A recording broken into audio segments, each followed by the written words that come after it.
দর্শক সবাইকে আবারও বড়দিনের শুভেচ্ছা জানিয়ে শুরু করছি এই আলোচনা, যেখানে আমরা আলোচনা করার চেষ্টা করব তারেক রহমান দেশে ফিরলেন এবং দেশে ফেরার পরের বাস্তবতাটা কি হলো। সকাল 11:39 তার বিমান ল্যান্ড করেছে হজরত শাহজালাল বিমানবন্দরে। তারপর থেকে এক দীর্ঘ যাত্রা 300 ফিটের উদ্দেশ্যে, এবং সেখানে তার সংক্ষিপ্ত কিন্তু কার্যকরী বক্তব্য, তারপরে হাসপাতালে যাত্রা। বিমানবন্দর থেকে 300 ফিট পর্যন্ত বলা যায় যে প্রায় 3.25 ঘন্টারও বেশি সময় লেগেছে, যে রাস্তাটা ফাঁকা থাকলে যেতে সময় লাগার কথা মাত্র 5-7 মিনিট, 10 মিনিটের বেশি না। সেই রাস্তাটায় সময় লাগলো এত বেশি। সুতরাং বোঝাই যাচ্ছে যে কি অবস্থা হয়েছিল রাস্তায়। তারেক রহমান কি বললেন, তার উল্লেখযোগ্য কথাগুলো এবং তাকে নিয়ে বাংলাদেশে এই মুহূর্তে যা ঘটছে সেগুলো স্বাভাবিক, না কোনো ক্ষেত্রে অতিরঞ্জিত কিছু ঘটছে মিডিয়াতে, সেগুলো একটু বিশ্লেষণ করে বোঝার চেষ্টা করবো এই ভিডিওতে। থাকবেন পলিটিক্স টিভির নিয়মিত আয়োজনে।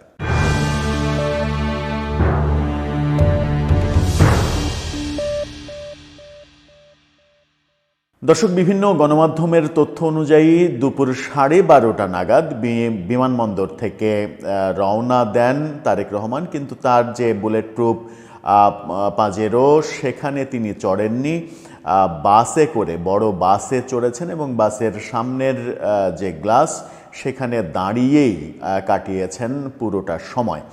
3.25 ঘন্টারও বেশি সময় লেগেছে তার 300 ফিটে যে মঞ্চ তৈরি করা হয়েছে সেই মঞ্চে আসতে। তার মানে বোঝাই যাচ্ছে বিমানবন্দর থেকে শুরু করে এই পুরো রাস্তাটা কেমন জনগণের ভিড় ছিল।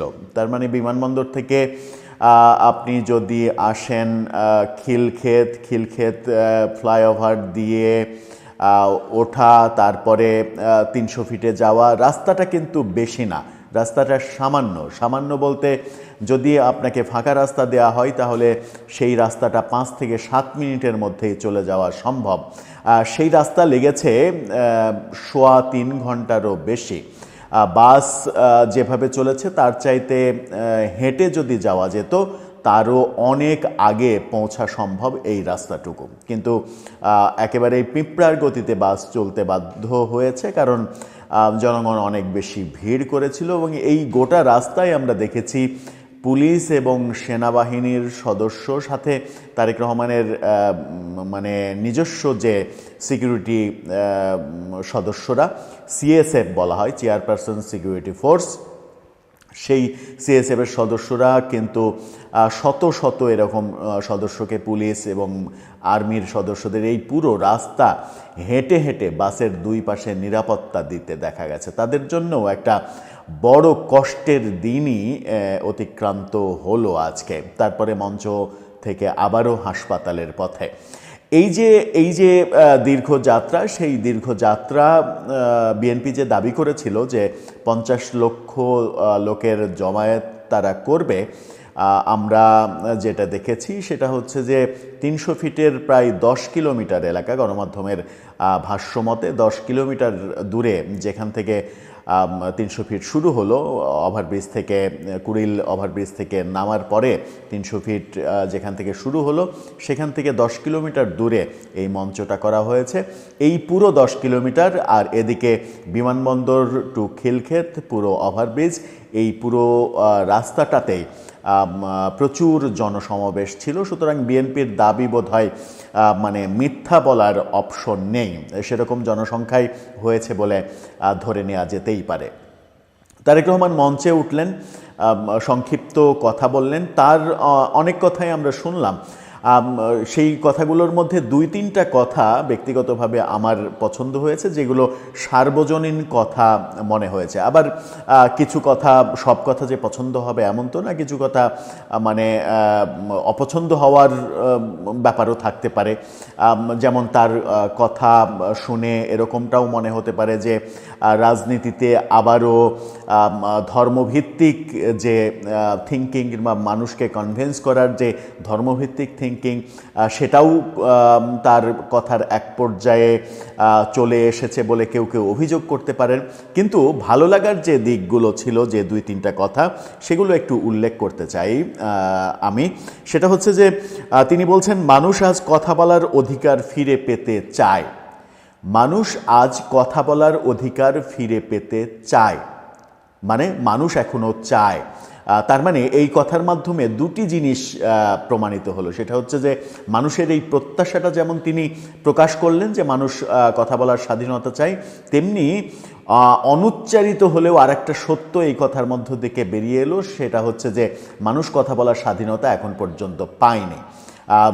মানুষ যদি কথা বলার স্বাধীনতা এই মুহূর্তে পেত, তাহলে তিনি চাই বলতেন না, তিনি বলতেন মানুষ কথা বলার স্বাধীনতা আজ পেয়েছে। কিন্তু আজ পেয়েছে না বলে তিনি বলেছেন মানুষ কথা বলার স্বাধীনতা চায়। যে চাওয়াটা বিএনপি পূর্ণ করবে এমন প্রতিশ্রুতি তার কথার মধ্য দিয়ে দেখেছি। তার মানে হচ্ছে যে হতাশাজনক হলেও সত্য, অন্তর্বর্তীকালীন সরকারের আমলে যে স্বাধীনতাটা মানুষের পাওয়ার কথা ছিল, যে প্রত্যাশায় আমরা সবাই বলার চেষ্টা করি যে একটা দুঃশাসনকে আমরা তাড়িয়ে দিয়েছি, সেই দুঃশাসনকে তাড়িয়ে দিয়ে কথা বলার স্বাধীনতা এখনও যদি আমরা চাই, তাহলে আমরা প্রত্যাশিত সেই স্বপ্নটা অর্জন করতে পারিনি। সেখানে একটা ব্যর্থতা থেকেই গেছে। তারেক রহমানের কথাতে সেটা স্পষ্ট হয়েছে। তিনি বলেছেন স্বাধীনতা ফিরে পেতে চাই, অধিকার ফিরে পেতে চাই, স্বাধীনতা ফিরে পেতে চাই। তার মানে অধিকার এবং স্বাধীনতা এখন পর্যন্ত আমরা ফিরে পাইনি, যেটা ফিরিয়ে দেওয়ার অঙ্গীকার করছে বিএনপি। তিনি বলছেন নিরাপদ বাংলাদেশ গড়ে তুলতে চাই। এখানেও তিনি বলেছেন গড়ে তুলতে চায়, অর্থাৎ শেখ হাসিনার পতনের মাধ্যমেও নিরাপদ বাংলাদেশ গড়ে উঠতে পারেনি এখন পর্যন্ত। তিনি সেটারও প্রতিশ্রুতি দিচ্ছেন যে নিরাপদ বাংলাদেশ গড়ে তুলতে চায়। কারণ গত 16 মাসে আমরা নানা ধরনের ঘটনা দেখেছি, যে ঘটনার পরিপ্রেক্ষিতে বলাই যায় যে নিরাপত্তা বিঘ্নিত হয়েছে, মানুষ নিরাপদে নেই। আর একটা খুবই গুরুত্বপূর্ণ কথা তিনি বলেছেন যে এদেশে সব ধর্মের, সব গোত্রের মানুষের জন্য নিরাপদ বাংলাদেশ গড়ে তুলতে চাই। অর্থাৎ এখানে একটা ধর্মনিরপেক্ষ আবহের কথা তিনি বলেছেন। ধর্মনিরপেক্ষ আবহের কথা এখানে যেমন বলেছেন, তেমনি আবার তিনি মানে সব ধর্মের মানুষদেরকে আহ্বান জানিয়েছেন সবাই মিলে একটা স্বাধীন পরিবেশ তৈরি করা। সেই স্বাধীন পরিবেশ তৈরি করার প্রেক্ষাপটে তিনি বলেছেন যে গত বছর 24-এর যে 5 আগস্ট, সেই 5 আগস্টে তিনি এভাবে বর্ণনা করেছেন 5 আগস্টকে, যে 5 আগস্টে তরুণ প্রজন্ম বা এদেশের মানুষ বাংলাদেশের স্বাধীনতাকে রক্ষা করেছে। যে বয়ান গত 16 মাসে আমরা বিভিন্ন দিক থেকে শুনেছি যে বাংলাদেশ নতুন করে স্বাধীন হয়েছে, স্বাধীনতা 2.0 হয়েছে, সেই দিকে কিন্তু তারেক রহমান যাননি। তিনি বলেছেন বাংলাদেশের মানুষ স্বাধীনতাকে রক্ষা করেছে। এটা একটা খুবই গুরুত্বপূর্ণ একটা টার্মস ছিল।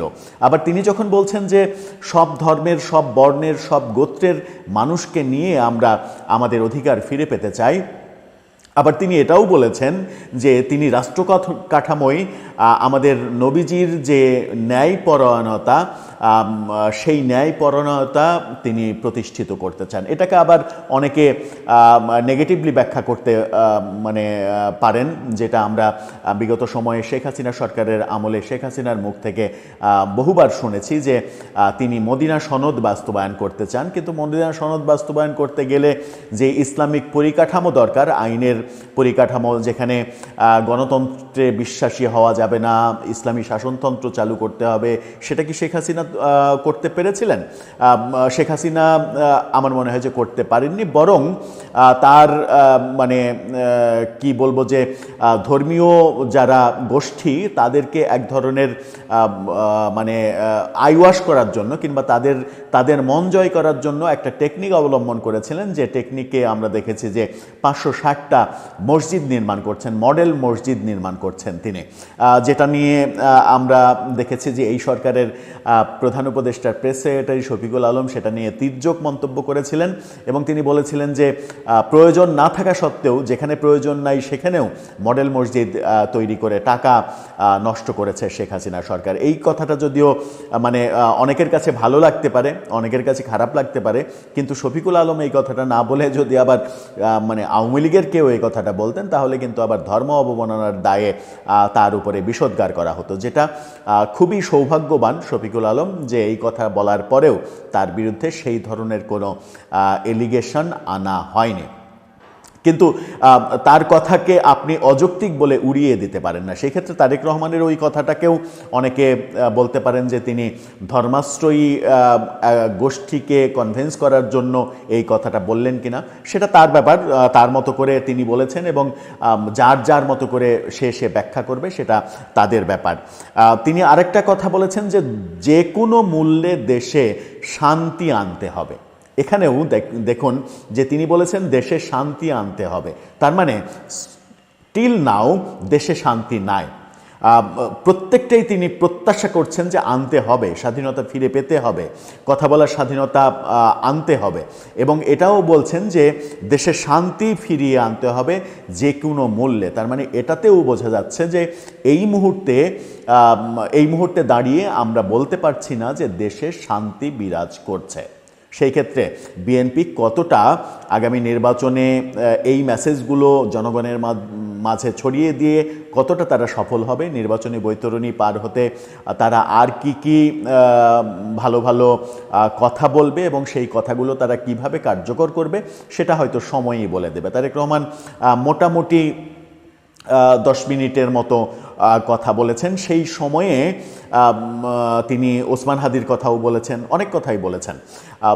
সেই কথার পরে তারপরে আবার মায়ের কাছে চলে গেলেন, মায়ের কাছে যাওয়ার পরে মাকে দেখার পরে তিনি ফিরে যাওয়ার কথা গুলশানে তার জন্য প্রস্তুতকৃত বাড়ি, যেখানে ফিরে গেছেন বিমানবন্দর থেকেই তার স্ত্রী জোবাইদা রহমান এবং মেয়ে জায়মা রহমান। সমাবেশ স্থলে কিন্তু তারা যাননি, সরাসরি গুলশানের বাসায় গেছেন। হয়তোবা তারেক রহমান এভার কেয়ারে পৌঁছালে তারা দুজন সেখান থেকে এভার কেয়ারে আসবেন একসঙ্গে আবার দেখা করার জন্য। সব মিলিয়ে দর্শক, তারেক রহমানের কথাগুলো যে কথাগুলো বললাম, যেভাবে বিশ্লেষণ করলাম, সেটার পরিপ্রেক্ষিতে আপনার কি মনে হয় কোন দিকে যাচ্ছে বিএনপির রাজনীতি? যেখানে আমরা মঞ্চে তাদের শরিক দলের অনেককেই দেখলাম, নুরুল হক নূর সহ অনেককেই আমরা দেখলাম, এমনকি তারেককে পর্যন্ত কিন্তু আমরা মঞ্চে দেখেছি। মনে হচ্ছে যে আগামী নির্বাচনে হয়তো তারেকেরও একটা আসন বিএনপি ছেড়ে দিতে পারে। আবার তারেক রহমান যখন অনেক কিছু চাইলেন, প্রত্যাশার কথা বললেন, প্রত্যাশার স্বপ্ন দেখলেন এবং দেখালেন, বাস্তবায়নের এক ধরনের অঙ্গীকার করলেন, তখন আমরা গণমাধ্যমের কিছু খবর নিয়ে সামাজিক যোগাযোগ মাধ্যমে বেশ সমালোচনা দেখছি। বিশেষ করে তারেক রহমানের যে পোষা বিড়াল, সম্ভবত তার নাম জেবু, সেই পোষা বেড়ালকে নিয়ে গণমাধ্যমের যে খবর এবং প্রতিনিয়ত তার আপডেট দেয়া, বিমানে তার ছবি, সে কিভাবে আছে, কিভাবে বাক্সে পোড়া অবস্থায় বেরিয়ে আসলো, সে কোথায় গেল, কিভাবে ছিল, এই ব্যাপারগুলো নিয়ে গণমাধ্যমের আপডেট, এটা নিয়ে আবার সামাজিক যোগাযোগ মাধ্যমে দেখছি ব্যাপক সমালোচনা। অনেকে বলছেন যে গণমাধ্যম আওয়ামী লীগের সময়েও আওয়ামী লীগের দল হিসেবে আওয়ামী লীগের যে চাটুকারিতা করেছে, বেশিরভাগ গণমাধ্যম যারা এখন মুখে বলছে যে আমরা স্বাধীনতা ফিরে পেতে চাই, আমরা স্বাধীনতা পাইনি, কথা বলার স্বাধীনতা পাইনি, সংবাদ প্রকাশের স্বাধীনতা পাইনি, কিন্তু তাদেরকে নির্লজ্জ চাটুকারিতা করতে দেখা গেছে, সেই গণমাধ্যমকেই উল্টো এখন দেখা যাচ্ছে যে বিএনপি যখন ক্ষমতায় আসেনি, ক্ষমতায় আসার একটা সম্ভাবনা তৈরি হয়েছে, ঠিক সেই সময় বিএনপিকে কিভাবে তুষ্ট করা যায়, বিএনপিকে কিভাবে কিভাবে রাজি খুশি করা যায়। বিএনপি ভারপ্রাপ্ত চেয়ারম্যান তারেক রহমানের পোষা বিড়ালের আপডেট দিয়ে এই গণমাধ্যম যে মানে স্ট্যান্ডবাজি করছে এক ধরনের এবং এক ধরনের চাটুকারিতা করছে, সেটাও গণমাধ্যমের স্বাধীনতার জন্য একটা হুমকি। সেই হুমকিটা মানে দল হিসেবে বিএনপি কিংবা আওয়ামী লীগ এভাবে বোধহয় আর বলার অবকাশ থাকছে না। গণমাধ্যমের স্বাধীনতার হুমকি গণমাধ্যম নিজেই হয়ে যাচ্ছে, নিজেই নিজেকে একটা বদ্ধ খাঁচায় আবদ্ধ করতে চাইছে। এই লেখালেখি এবং এই আলোচনাগুলো আমরা দেখছি যখন বিভিন্ন গণমাধ্যম তারেক রহমানের বিড়াল নিয়ে আপডেট দিচ্ছে। অবশ্য এখন গণমাধ্যমের মানে ভিউ কিংবা কাটতির প্রয়োজন। তারা মনে করছে যে বিড়াল নিয়ে যদি একটা গল্প ফাঁদা যায় কিংবা বিড়ালের আপডেটটা যদি প্রতিনিয়ত দেয়া যায়, এরপরে হয়তো নিউজ হবে এরকম যে জেবু ইংল্যান্ডের আবহাওয়া থেকে এসে বাংলাদেশের আবহাওয়ায় খাপ খাওয়ানোর জন্য যুদ্ধ করছেন। কিভাবে খাপ খাইয়ে নিচ্ছেন বাংলাদেশের আবহাওয়ার সঙ্গে জেবু, এরকম নানা ধরনের স্টোরি আমরা গণমাধ্যমে দেখলেও আশ্চর্য হব না। সেই কারণেই প্রশ্ন উঠেছে, গণমাধ্যম আদৌ কি স্বাধীন হতে চায়, স্বাধীনভাবে কাজ করতে চায়, নাকি সুযোগ বুঝে কিংবা ঝোপ বুঝে কোপ মারার মতো এই গণমাধ্যম মূলত ক্ষমতাধরদের সঙ্গে থাকতে চাই, তাদের এক ধরনের মনোরঞ্জন করে, তাদের তুষ্ট করে সেখান থেকে কিছু প্রাপ্তির আশা গণমাধ্যমের সব সময়ই রয়েছে। যে অভ্যাসটা আওয়ামী লীগের সময়ে শুরু হয়েছে, আওয়ামী লীগের সময়ে সব থেকে বেশি বেসরকারি গণমাধ্যমের জন্ম হয়েছে এবং সেই যেহেতু আওয়ামী লীগের হাত ধরে জন্ম হওয়া এবং ওই যে কালচার, ওই কালচার থেকে এখনও তারা বের হতে পারছে না। হয়তো কোথাও মালিকানার পরিবর্তন হয়েছে, কোথাও কর্তা ব্যক্তি পরিবর্তন হয়েছে, যার কারণে আগে তারা করত আওয়ামী লীগের চাটুকারিতা, এখন তারা মনে করতেছে যে বিএনপি ক্ষমতায় আসবে, তারা বিএনপির পক্ষে হেলে পড়েছে। এই হেলে পড়ার ব্যাপার থেকে গণমাধ্যম যত মুক্ত থাকতে পারবে ততই গণমাধ্যমের জন্য মঙ্গল, একথাও অনেকে বলেন। কিছুদিন আগে বিএনপির আয়োজিত এক অনুষ্ঠানে প্রথম আলোর সম্পাদক যেমন বলেছেন যে মানে তারেক রহমান আর একটু আগে ফিরলে ভালো হতো, এবং তিনি বলেছেন যে আগামী নির্বাচনে বিএনপি বিজয়ী হবে, এই ধরনের মানে বিএনপির এক ধরনের প্রশংসা করেছেন। এই কাজগুলো যখন সাংবাদিকরা কিংবা বরেণ্য সাংবাদিকরা করেন, যে কারণে আমরা দেখেছি যে আওয়ামী লীগের সভানেত্রী শেখ হাসিনার বিভিন্ন সংবাদ সম্মেলনে মানে সাংবাদিকদের প্রশ্ন শুনে মনে হতো প্রশ্ন করতে আসেনি, প্রশংসা করতে এসেছি। যেটা প্রধান উপদেষ্টার সাক্ষাৎকার যখন নেন মতিউর রহমান, প্রথম আলোর সাংবাদিক, তখনও তার সাক্ষাৎকারের স্টাইল দেখে মনে হয়েছিল যে প্রশ্ন করতে আসেননি, তিনি প্রশংসা করতে এসেছেন। এই গণমাধ্যমের এই নেগেটিভ আলোচনাগুলো আমার মনে হয় যে বন্ধ হবে তখনই যখন গণমাধ্যম নিজের থেকে আরও বেশি সচেতন হবে এবং তারা তাদের নিরপেক্ষতা বজায় রাখবে। তারেক রহমানের আলোচনা আজকে হটকেক, তারেক রহমানের আলোচনা সমস্ত গণমাধ্যমের আদ্যপান্ত জুড়ে হবে, সেটাই স্বাভাবিক। কিন্তু সেই আলোচনাকে তেল মারার জন্য যখন বিড়ালের দিকে কনভার্ট করা হবে, বিড়ালের স্টোরি ছাপা হবে, বিড়ালের স্টোরি বলার চেষ্টা করা হবে, তখন সামাজিক যোগাযোগ মাধ্যমে যদি এই ধরনের সমালোচনা হয়, তাকে কিন্তু আপনি মানে নেগেটিভ দৃষ্টিতে দেখতে পারবেন না। কারণ যারা সমালোচনা করছে তারা বোধহয় ঠিক পয়েন্টেই কথা বলছে যে গণমাধ্যম আদতেও নিজেরা নিজেদের স্বাধীনতা চায় কিনা, কিংবা তারা তাদেরকে স্বাধীন করে দিলে তারা বেঁচে থাকবে কিনা। দর্শক, সব মিলিয়ে আজকে যা হলো, যা হচ্ছে, আমরা জানি যে আগামীকালকে তারেক রহমানের জুম্মার নামাজের পরে তার বাবার কবর জিয়ারত করবেন তিনি, আরাফাত রহমানের কোকোর কবর জিয়ারত করবেন, শনিবারে তিনি ভোটার হবেন, ওসমান হাদির কবর জিয়ারত করবেন। নিশ্চিত করে ওসমান হাদির কবর জিয়ারত করতে গিয়ে নিশ্চিত করেই আগে আমাদের বিদ্রোহী কবি, আমাদের জাতীয় কবি কাজী নজরুল ইসলামের কবর জিয়ারত করবেন, যেন ব্যাপারটা মানে সম্মানজনক হয়। কারণ বিদ্রোহী কবি কাজী নজরুল ইসলামের পাশে ওসমান হাদিকে শায়িত করা হয়েছে। যদি হাদির কবর জিয়ারত করে ফিরে আসেন, তখন কিন্তু তাকে নিয়ে নতুন করে সমালোচনা হতে পারে। সেই সমালোচনার খোরাক তিনি নিশ্চয়ই অন্যের হাতে হাতে তুলে দেবেন না। সব মিলিয়ে আপনার প্রতিক্রিয়া জানিয়ে লিখতে পারেন আমাদের কমেন্ট বক্সে।